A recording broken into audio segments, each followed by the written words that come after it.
Hello everyone. So welcome to our MAPIC class. So last time we tackled about the attires, textiles, and different tribes in Mindanao. Alright, so but now we're just going to continue to talk about it. But specifically, we'll talk about the crafts, accessories, body ornaments, sculpture, and architecture of Mindanao. So don't worry, I'll simplify it. So without further ado, let's dive in. Right. So arts and designs. What will be our objective for this topic? Of course, you'll be able to analyze the elements and principles of art in the production of art and crafts inspire the different creative expression in Mindanao. You'll be able to identify the different characteristics of arts and crafts in specific areas in Mindanao. And you'll be able to reflect on and identify the mood, idea, or message communicated by the selected artifacts and art objects. So let's have a quick review of our last lesson last time. So I want you to identify which tribes are the textiles and attires below come from. So you just have to choose Bilaan, Bagobos, Tiboli, Maranao, and Yakans. So I want you to put your answer in the comments below, write your name and your section. Alright? So let's start. Number one is Ikat. So from which tribe is this one? Next, number two, Tinalak.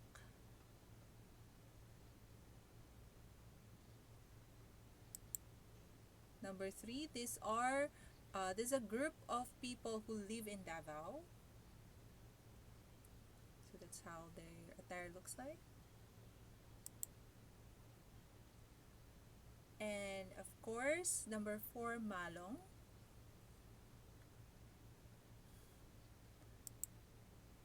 And number five is Seputangan.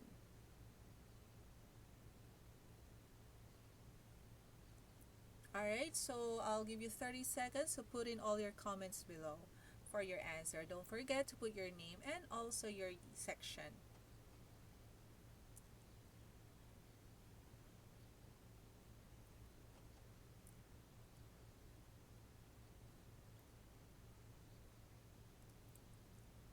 Alright, so anyhow, if just in case that you will encounter some technical difficulty or anything like that, don't worry, you can go back and put your comments or answer below. But let's just continue.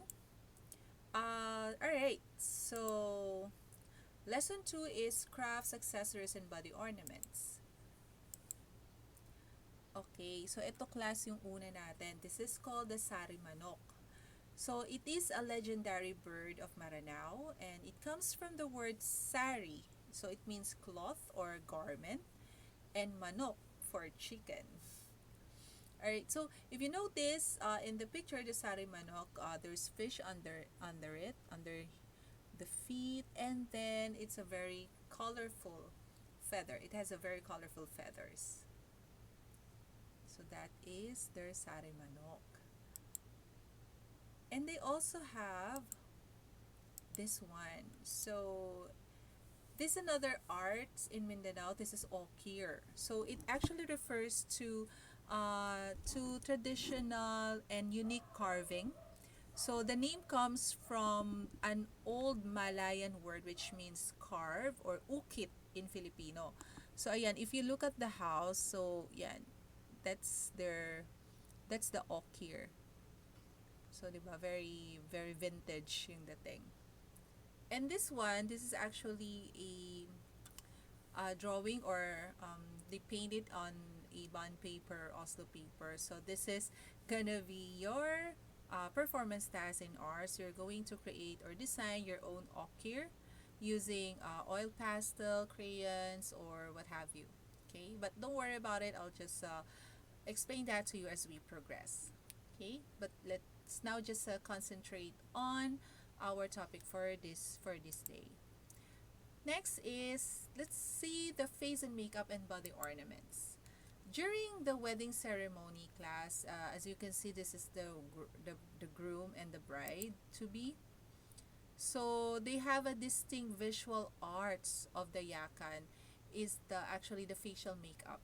So they applied it on the brides and grooms after applying a foundation of white powder. Dots and lines are painted in various patterns on the faces. So just like in our case, so in a Christian or Catholic or wedding ceremony, di ba, parang we have our own attire, we wear belo for the girl, for some, for the bride. But for them, to send the message or the symbol of wedding is putting some dots or makeup on the face.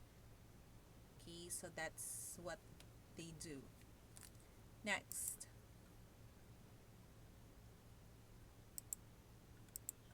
What are their attire? So, for male class, they have the piece. It is a hand woven head cloth worn as a symbolic protection from spear or knives. So, and then they also have the candid. It's a 15-meter belt or sash made of gilim.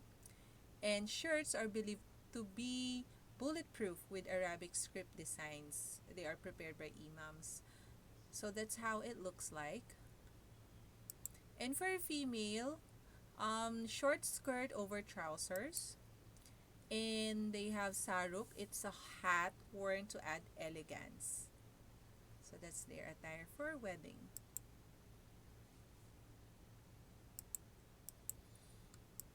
Okay, ornaments. They have a crocodile tooth necklace for fortune. So that's how it looks like. Uh, Crocodile tooth. And they have also amulets or triangular amulets with symbols wrapped in black cloth, or we call it anting-anting, and snake bones belts to guard from pain. They also have the manik tagiyas. It's a necklace or bracelet of beads from dried fruit seeds. So yung mga buto ng mga prutas, they use it and they create a necklace or bracelet out of it.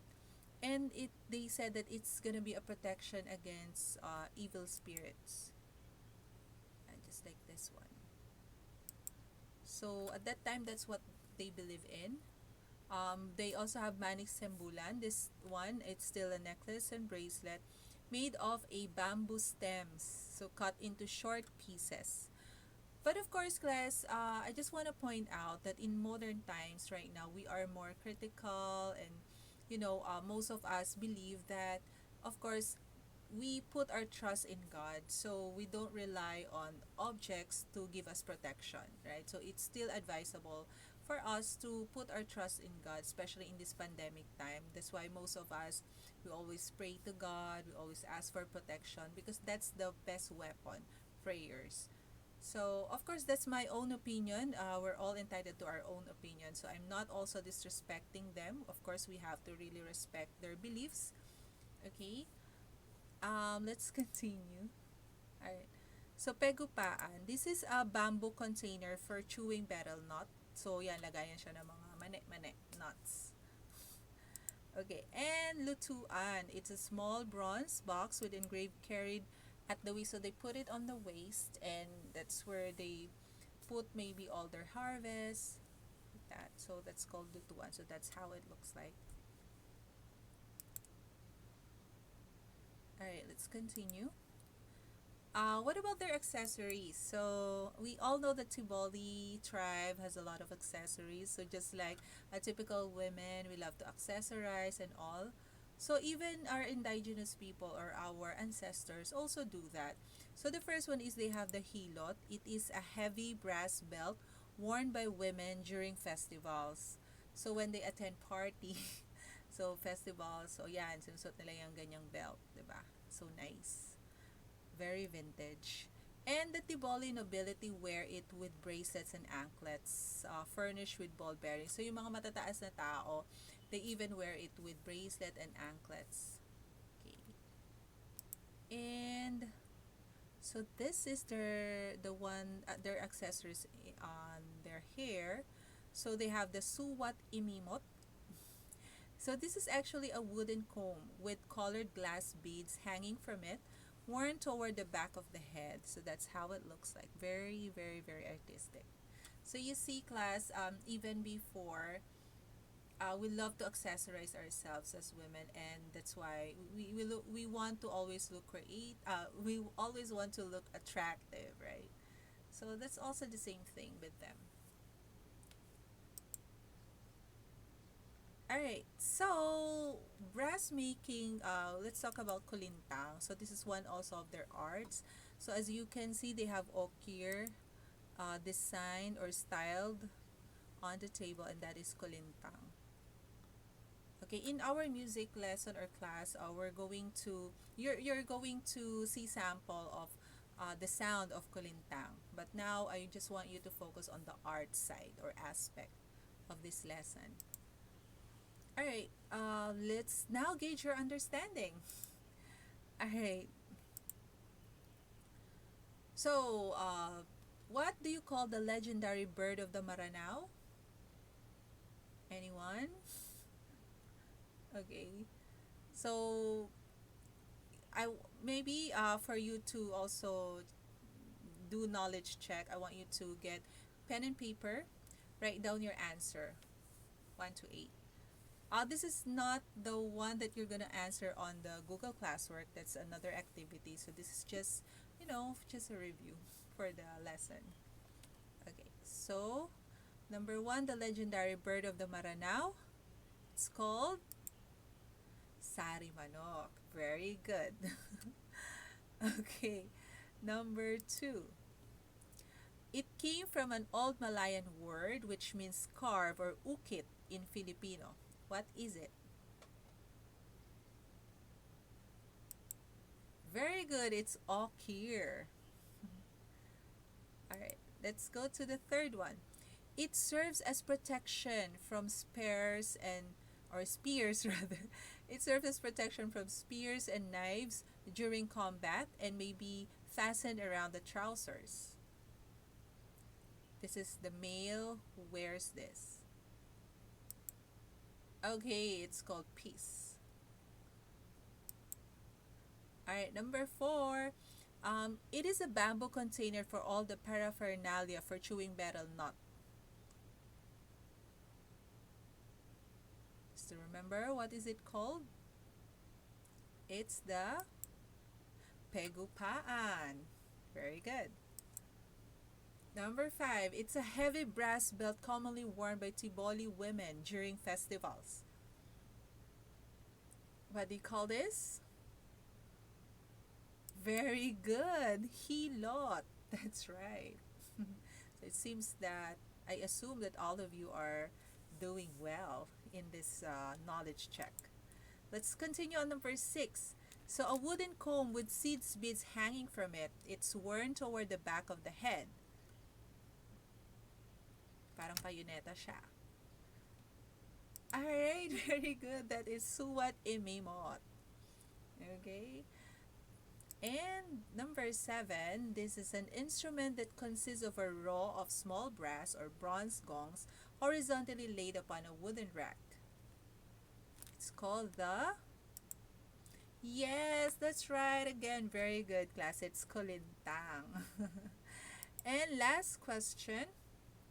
It is a charm, necklace, or bracelet made of the fruits of a flower beaded together to protect them from illness.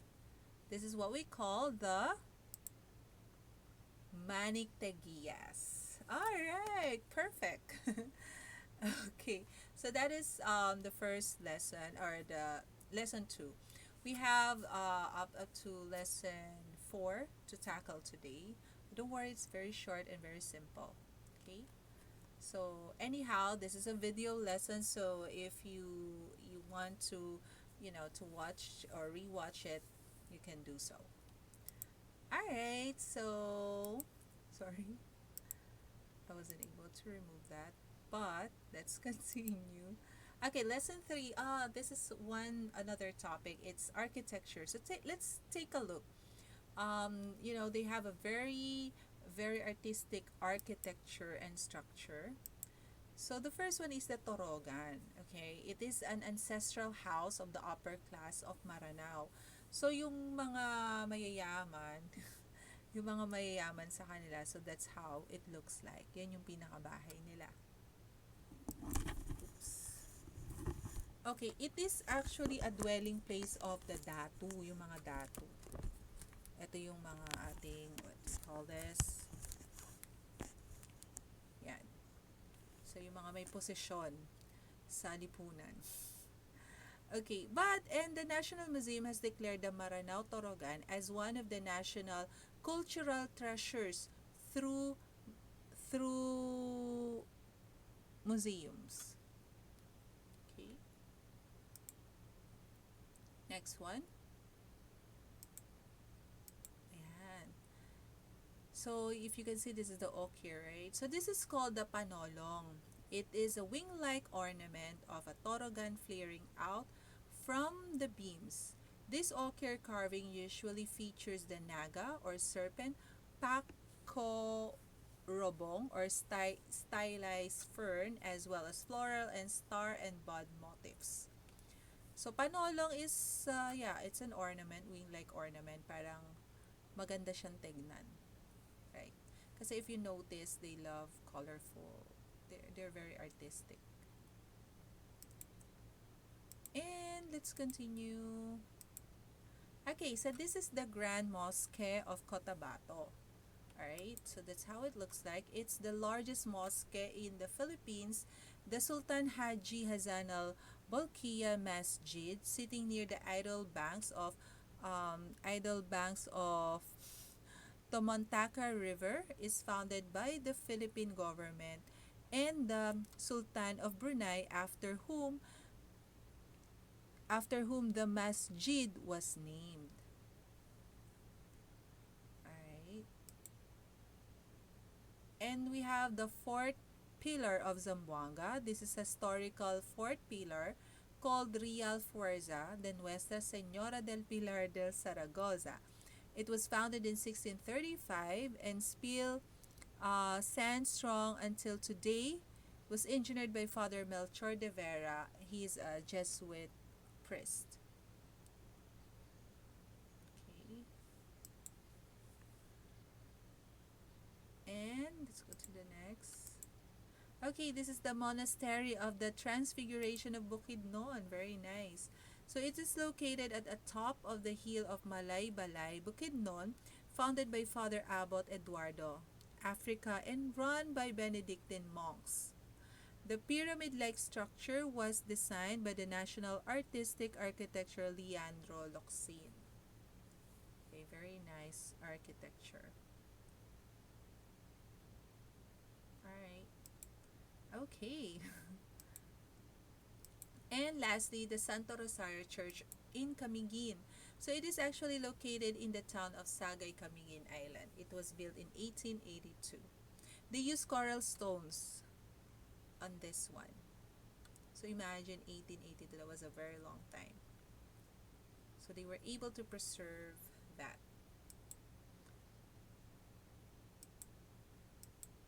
Okay, so let's have a knowledge check. Alright. So let's start with this one. Knowledge check. So the ancestral house of the upper class Maranao, and it is the dwelling place of the Datu along with his wives and children. What do you call that? Just write it on your paper. Yeah, make sure that you have a pen and paper with you all throughout this discussion. Alright, let's go to number 2, a vernacular house ornament of the Maranaos with carvings of serpent, floral, and star and bud motif. Ito yung kanina, yung sa gilid ng house. And the third one, so the Sultan of Brunei, to whom the Grand Mosque of Cotabato was named. So who is that Sultan of Brunei?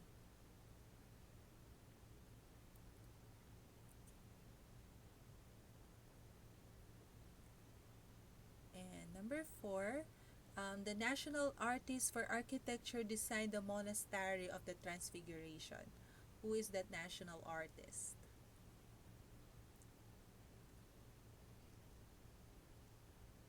And number 5, the fort built by the Spaniards in order to protect from pirates from the Sulusi during the Spanish colonial period.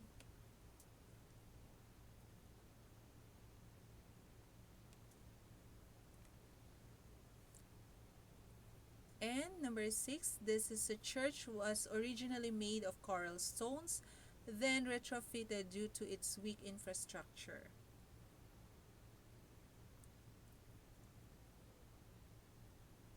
And lastly, it is a national museum declared as a national cultural treasure of the Philippines. What do you call that?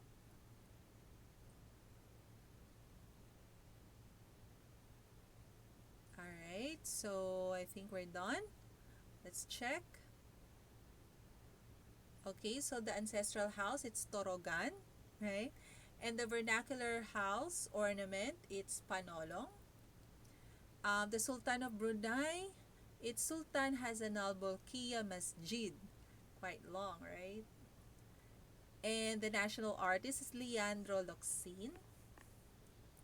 The fort built is the Fort Pilar. The church was the Santo Rosario Church of Camiguin. And the National Museum declared as National Cultural Treasure is the Maranao Torogan. Or Torogan. Alright, so we're done with the architecture. Let's continue.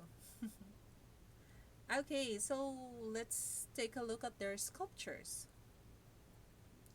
Alright, so this is the Maitum jar. It's an earthenware vessel for secondary burial from Sarangani province.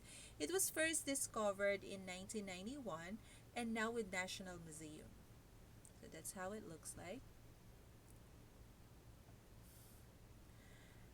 And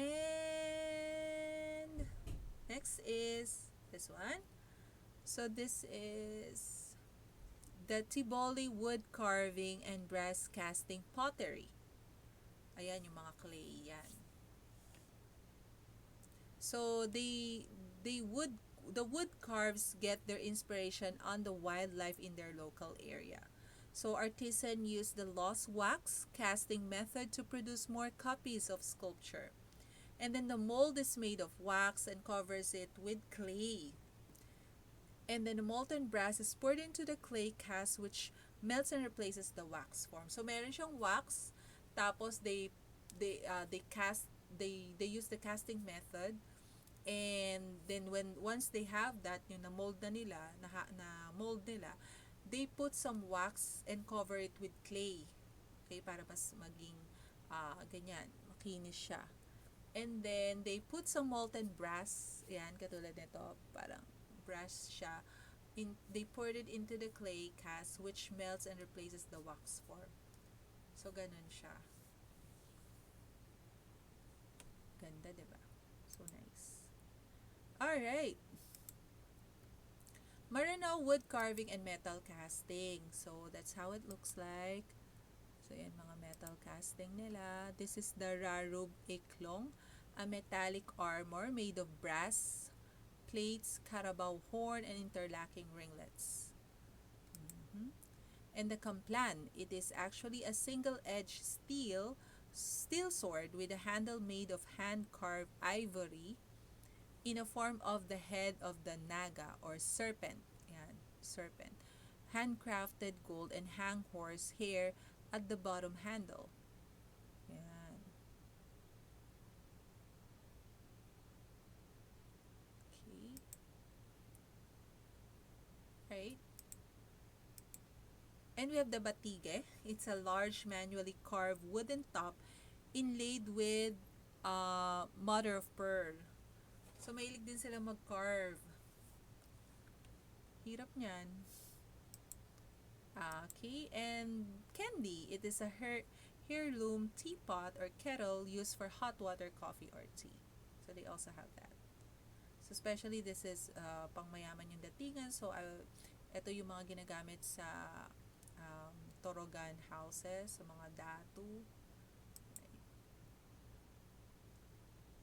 And the gador. It is a large, intricate, decorated white metal tobacco container. Lagayan siya ng tobacco. Okay, so this is the last topic. There's only two under functional art. So this one first is called the Balanghai. It is known as Balanghai or Butuan boat. It is a large wooden boat used by the pre-colonial Filipinos to traverse the seas for trade or migration. So, yun yung ginagamit nila for trading. Yan. So, look at it. It's very colorful. And then the other one is they have the Vinta. Okay, yan, Vinta. So, this boat is traditionally made by the Badjaus who live in Sulu Archipelago. So, the boats are small and not meant to be used for long ocean travel. Instead, they are used for livelihood, activities such as fishing, and diving for pearls. So, hindi siya meant for long travel. Okay. Pang personal lang siya. Okay. So, yan. That's about it. Okay, so what you'll do, class, is you're going to create a Vinta. You have to use a bond paper, art papers, and coloring materials to design your own Vinta sail patterns. You can use a popsicle sticks or the like to act as a pole to support the sail. After assembling your Vinta, you may add more detail to give character to your creation. So, gagawa lang kayo ng sarili nyong Vinta. Anyway, class, I'll put everything in the Google Classroom, okay, so that you can always review and you can always message me, communicate with me through our GCs in case that you have any clarification or question. So that's about it. We've already talked a lot today. So we talked about, so very jam-packed tayo ngayon, no? But so we've already talked about the attire, textiles, ornaments, or body ornaments, accessories, sculpture, architecture, and functional art of Mindanao. Alright, so I hope you get something out of it. Do not forget to put your comments, especially about the review, your answers on that. And then I want you to check out your Google Classroom because I've already put in there your activity 2 for arts. So I want you to answer that. That will be due today. Alright, so thank you so much for listening, class, and I'll see you again next time in our next topic. Okay, so always stay safe, keep safe, God bless, and bye bye.